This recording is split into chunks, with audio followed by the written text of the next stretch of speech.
another gear review video, and this is a combination gear review meal with a little bit of a remake. About a year and a half ago, I did a video on the Stanley Thermos cup, or they call it a thermos jar. Actually, in all this time, this tag has still not washed off, and I've used that quite a bit. But it's a vacuum sealed jar type thing. So it's a vacuum seal.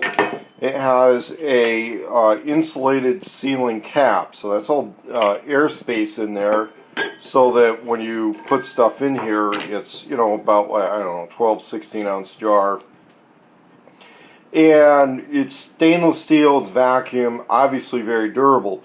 You can't really cook in this over a fire because the heat won't really get to your stuff. So the way you would do meals with this thing is you put in your freeze-dried food, and then you put in boiling water or hot water, and then seal it back up, let it sit for a while, and you'll have a meal sometime later. And that's called thermos cooking. And there's a few people out there on YouTube right now doing videos with thermos cooking. That works with all of your Mountain House foods, a lot of the August Farm stuff, to some degree LERP, MRE type stuff. Although with MREs you have the self-cooking pouches, so you wouldn't do that as much. And one of the things you run into is the cost of field rations is generally going to be roughly comparable to the upper end of fast food. I mean, that's really where it's at. If you go and you get one of the larger, more deluxe meals, let's say at McDonald's, it's $7 or $8 by the time you're done with sales tax and a drink. You know, maybe around $10. If you go to surplus stores and look at MREs these days, kind of $10 if you buy them individually. If you get the cases, $7, $8. You know, when you buy it by the case. When you get into grocery store food, you know, you can get down into $3 to $5 a meal. And if you're running a chow hole operation, that's also where you can reduce the cost per meal. But one of the things is, you know, how do you pack lunches for guys in the field and do it in a quasi-tactical fashion? Well, Condor makes this pretty slick pouch here that's been sized to work with these types of semi-standardized jars, okay? I've also checked it, and it seems to work with the sizes of bottles that are used on bicycle water bottle racks, okay? But I recommend getting one of the adjustable water bottle racks if you're going to carry your food on that type of a thing. But if you're looking at standardizing and issuing chow, this is one valid way to do it, where you would issue out some food. You fill these with hot water, or you have a little station where people can do that themselves, and then that's their lunch. And of course they'd be back in from you know, patrol or mission or whatever for a regular hot dinner. But lunches and field operations tend to be your MRE, your field ration type stuff. You don't kind of break out the middle of the day to go back to the chow hall. And so this is a valid system. Now this I picked up at Andy at Bax in Portland, Oregon, $17.97, about $18. Checking Amazon for this type of pouch, and I'll put a link to an Amazon store for that.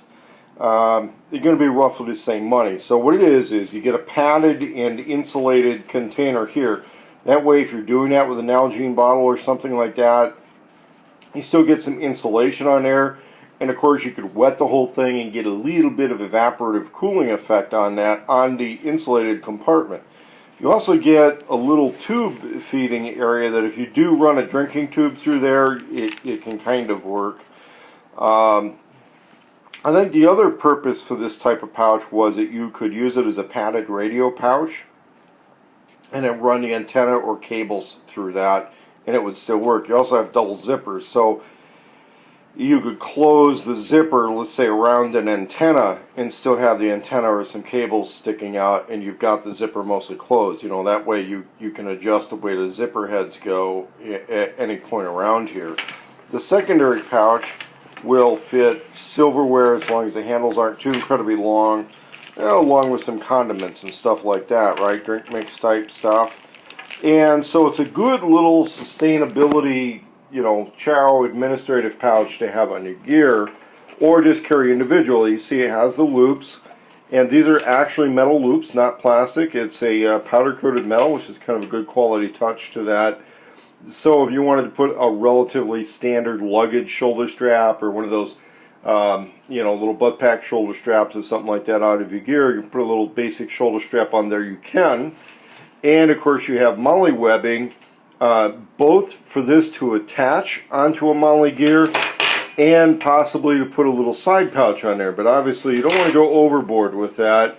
And if you were really, really into saving weight, you might cut that off, you might not, because the MOLLE webbing also serves to reinforce the structure of the pouch. The other thing you may want to do, which I would advise against, but some people do, is you remove the secondary pouch, but there's no clear indication if that would reveal additional webbing under this. I think this is the way this comes. But it's a valid way to run your chow operations with over-the-counter store-bought stuff. The advantage of this over, let's say, a mess kit such as this one that I got from a guy said he was a former Navy SEAL, was he was using this in a backpack to use other stuff with, where it had a little survival kit with a coffee and some compass and whistle type stuff, backwoods type survival. The problem is you can't carry the food ready to eat in this type of a thing.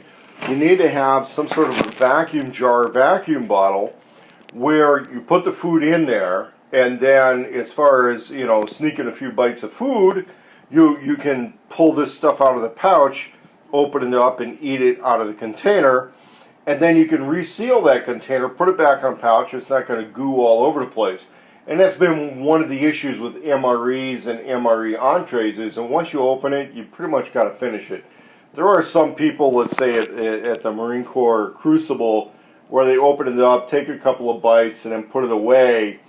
The thing is, once a seal's broken on an MRE, it never reseals, and it's not going to do that well, okay? And when you're talking about Mountain House food, having the little Ziploc bag thing, it can turn into a mess. This is stainless steel. It's got a sealing thing. It's got a cup here. What I would suggest doing is, you use this cup with, let's say, a common coffee container or something like that. And so your food would be here, your drink here, and it's a way of having a quick little lunch in the field. The other thing for those of us who really like food, yes, I'm a big guy, and I'm a foodie. I live in Portland, Oregon, which is restaurant heaven. And what you got to realize, though, is that for field chow and field rations type stuff, and even for me, even on a job site, I got to eat light for lunch, or else I'm going to be too slowed down for the afternoon. And if I'm working with an employer or a client or somebody that expects a full day of work out of me, I can't have a really big lunch, and then that slows me down for the rest of the afternoon. So you're going to eat lunch kind of light anyway. For survival purposes and traveling purposes, if you have one meal in your gear, that's part of loading and prepping your gear for the rollout. And you would change that out, obviously, relatively frequently, at least once a day. But it might be a smart thing to have on your gear when you're rolling out, even to a short-term mission, so that you know, hey, we've got a meal just in case we're stuck out here for a few extra hours. So this is a review and a reiteration of the Stanley Thermos jar. These go for about 20 bucks. The pouches go for about 20 bucks. The silverware, pick up at a thrift store, just pull it out of your kitchen, and you'll be good to go. It's a very good, solid set of gear to use for your field chow.